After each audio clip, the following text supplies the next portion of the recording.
अगर आप इंडिया में रहकर फॉरेन ट्रिप जैसा मजा लेना चाहते हो तो गोवा सबसे बेस्ट प्लेस है। गोवा अरेबियन सी के किनारे पर है। ये एक फेमस टूरिस्ट डेस्टिनेशन है। गोवा अपने beaches, water sports, cruise, casino, night life, इन सब चीजों के लिए मशहूर है। गोवा दो पार्ट में डिवाइड है, एक नॉर्थ गोवा और एक साउथ गोवा। नॉर्थ गोवा और साउथ गोवा में ज्यादा डिफरेंस नहीं है। नॉर्थ गोवा में आपको ज्यादा भीड़ मिलेगी और साउथ गोवा में आपको कम भीड़ देखने को मिलेगी। नॉर्थ गोवा में ज्यादातर बैचलर्स घूमने आते हैं। यहाँ के बीचेस, नाइट लाइफ काफी मशहूर है। यहाँ आपको क्राउड बीचेस और नाइट क्लब देखने को मिलेंगे। साउथ गोवा में आपको थोड़ा कम भीड़ मिलेगी as compare to north Goa. South Goa में ज्यादातर फैमिली वाले लोग आते हैं। बैचलर्स ज्यादा नॉर्थ को पसंद करते हैं, तो बैचलर्स नॉर्थ में घूमना पसंद करते हैं। फैमिलीज और जो लोग हनीमून पे आते हैं, अपने बच्चों के साथ आते हैं, तो वो ज्यादातर साउथ गोवा को प्रेफर करते हैं। अगर आपके पास टाइम और बजट दोनों है तो आप दोनों जगह घूम सकते हो। लेकिन आपके पास अगर टाइम कम है और बजट कम है तो आप इनमें से किसी भी एक जगह घूम सकते हो। अगर आप बैचलर हैं तो मैं प्रेफर करूंगा कि आप नॉर्थ गोवा घूमने जाओ। अगर आप फैमिली के साथ हो या हनीमून पर आए हो तो आप साउथ गोवा आइए। अगर हम नॉर्थ गोवा और साउथ गोवा को कंपेयर करें तो साउथ गोवा नॉर्थ गोवा से थोड़ा महंगा है और साउथ गोवा में होटल्स, फूड, रेस्टोरेंट सबकी कॉस्टिंग नॉर्थ गोवा से ज़्यादा आती है। अगर आपका बजट नॉर्थ गोवा का 5,000 में है तो वही बजट साउथ गोवा में आके आपका 7,000 तक हो जाता है। अब बात करेंगे कि हम गोवा कैसे जा सकते हैं। तो आप गोवा एरोप्लेन, ट्रेन और बसेज से जा सकते हैं। अगर आप एरोप्लेन से जाना चाहते हैं तो आप इंडिया के किसी भी एयरपोर्ट से Vasco da gamma Goa international airport से फ्लाइट ले सकते हो। आपको मोस्टली हर स्टेट से Vasco da gamma Goa international airport की फ्लाइट मिल जाएगी। लेकिन अगर आपको फ्लाइट नहीं मिलती तो पहले आप मुंबई की फ्लाइट ले सकते हो और मुंबई से गोवा जा सकते हो। एरोप्लेन से गोवा जाने में आपको लगभग 1.5 से 2 घंटे लगते हैं। अगर आप ट्रेन से जाना चाहते हो तो आप गोवा के इन 7 रेलवे स्टेशनों में से किसी भी एक रेलवे स्टेशन की टिकट बुक करवा सकते और गोवा ट्रेन से आ सकते हैं।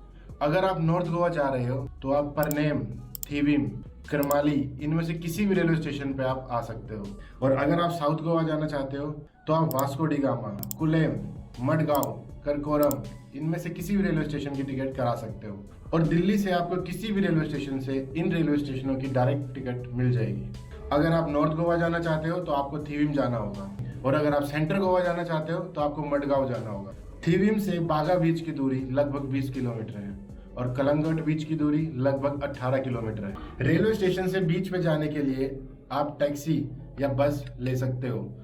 बस के कंपेयर में टैक्सी का किराया थोड़ा ज्यादा है। टैक्सी के चार्जेस लगभग 1000 से 1500 रुपए हैं और बस के चार्जेस वही 50 से 60 रुपए हैं। दिल्ली से अगर आप गोवा जाते हो तो ट्रेन से आपको लगभग 36 घंटे लग जाते हैं। अगर आप गोवा के आसपास कर्नाटक या किसी अन्य शहर से जाते हो तो आप अपनी पर्सनल कार से भी जा सकते हो। अब हम बात करते हैं आपको कौन से सीजन में गोवा आना चाहिए। गोवा घूमने के लिए सबसे बेस्ट सीजन नवंबर से जनवरी है, क्योंकि इस टाइम गोवा में काफी पार्टी इवेंट्स ऑर्गेनाइज होते रहते। साल में बाकी महीनों के कंपेयर में इन दिनों में गोवा का मौसम थोड़ा ठंडा रहता है। गोवा बाकी नॉर्थ इंडिया के कंपेयर में थोड़ा गर्म ही रहता है, वहाँ ठंड कम पड़ती है। दिसंबर में गोवा में Christmas party, new year party, Sunburn festival organise होते हैं जिसमें यहाँ लाखों टूरिस्ट आते हैं। अगर आप दिसंबर में गोवा आना चाहते हो तो आप अपना होटल ऑनलाइन ही बुक करवाएं, क्योंकि इन दिनों में ऑफलाइन होटल मिलने के चांसेस बहुत कम हो जाते हैं। लेकिन यही मार्च के बाद होटलों के प्राइस बहुत कम हो जाते हैं क्योंकि वहाँ गर्मी बहुत ज़्यादा बढ़ जाती है। अब हम बात करेंगे कि आप गोवा में कहाँ घूम सकते हो। अगर आप नॉर्थ गोवा में घूमना चाहते हो तो आप बागा बीच, कलंगोट बीच, कैंडोलियम बीच के पास आप स्टे कर सकते हो। होटल्स आपका लगभग 2000 से शुरू हो जाता है। रिजॉर्ट्स आपका लगभग 3 से 4000 से शुरू हो जाता है। अगर आप हॉस्टल में रुकना चाहते हो तो आपको वही 400 रुपये में इजीली बेड अवेलेबल हो जाता है। अगर हम बात करें तो गोवा में आप किस टाइम पर घूम सकते हो, तो गोवा में डे नाइट आप किसी भी टाइम घूम सकते हो। यहाँ पर ओला, उबर जैसी कोई फैसिलिटी नहीं है, तो आप यहाँ स्कूटी, कार, बाइक रेंट पर ले सकते हो। यही स्कूटी का रेंट 300 रुपये पर डे है। कार का रेंट 1200 रुपये से शुरू हो जाता है। वही एक बाइक का रेंट 500 से 600 रुपये से शुरू हो जाता है। अगर आप चाहो तो गोवा में लोकल बस में भी घूम सकते हो, लेकिन सबसे बड़ी प्रॉब्लम क्या है कि वहाँ बस आपको हर जगह के लिए अवेलेबल नहीं होगी। तो सबसे बेस्ट ऑप्शन है कि आप वहाँ स्कूटी रेंट पर लो और जब आपका मन करे आप उस टाइम हर जगह घूम सकते हो। और सबसे मेन बात, रात को यहाँ बस अवेलेबल नहीं होती, तो इसलिए स्कूटी ही एक बेस्ट ऑप्शन है। लेकिन अगर आप चाहो तो आप साइट सीइंग बस से भी घूम सकते हो। उस बस का रेंट आपके रूट पर निर्भर करता है। आप कौन सा रूट चूज करते हो उस हिसाब से भी रेंट आपको बता देंगे। नॉर्थ गोवा में आप बागा बीच, कलंगोट बीच, कैंडोलियम बीच, वेक्टर बीच, अंजुना बीच, फोर्ट अकोड़ा, चर्चिज और लोकल मार्केट भी घूम सकते हो। अगर आप साउथ गोवा में घूमना चाहते हो तो पेरुलम बीच, अगोटा बीच, कोलावा बीच, बटरफ्लाई बीच और दूध सागर वाटरफॉल, चर्चिज और लोकल मार्केट घूम सकते हो। जैसे कि गोवा चर्चिज के लिए फेमस है, तो चर्चिज आपको नॉर्थ गोवा में भी देखने को मिलेगा और साउथ गोवा में भी देखने को मिलेगा। अगर आप नॉर्थ गोवा घूम रहे हो तो वहां पर बीचेस पे बहुत सारी एक्टिविटीज होती है। उन एक्टिविटीज का पैकेज लगभग आपको 2000 रुपए में मिल जाएगा, जिसमें आप 5 से 6 एक्टिविटीज कर सकते हो। वही अगर आप jet skiing, scuba diving, parasailing ये सब करते हो तो इनके चार्जेस अलग अलग हैं। इंडिविजुअल एक्टिविटीज के चार्जेस हर सीजन में अलग अलग होते हैं, क्योंकि अभी जैसा मैंने आपको बताया नवंबर से जनवरी मेन सीजन होता है, तो उस टाइम पे चार्जेस बहुत हाई होते हैं। यही सभी एक्टिविटीज आप साउथ गोवा की बीचेस पर भी कर सकते हो। पूरे गोवा में लगभग 30 बीचेज हैं। आप अपने टाइम और बजट के अनुसार सभी बीचेज भी घूम सकते हो। और हाँ, लगभग हर बीचेज पे आपको लोकल मार्केट देखने को मिल जाएगी, जहाँ आप बार्गेनिंग भी कर सकते हो। अब हम बात करें खाने की, तो जो नॉन वेजिटेरियन है, नॉन वेजिटेरियन के लिए तो आप भरमार है।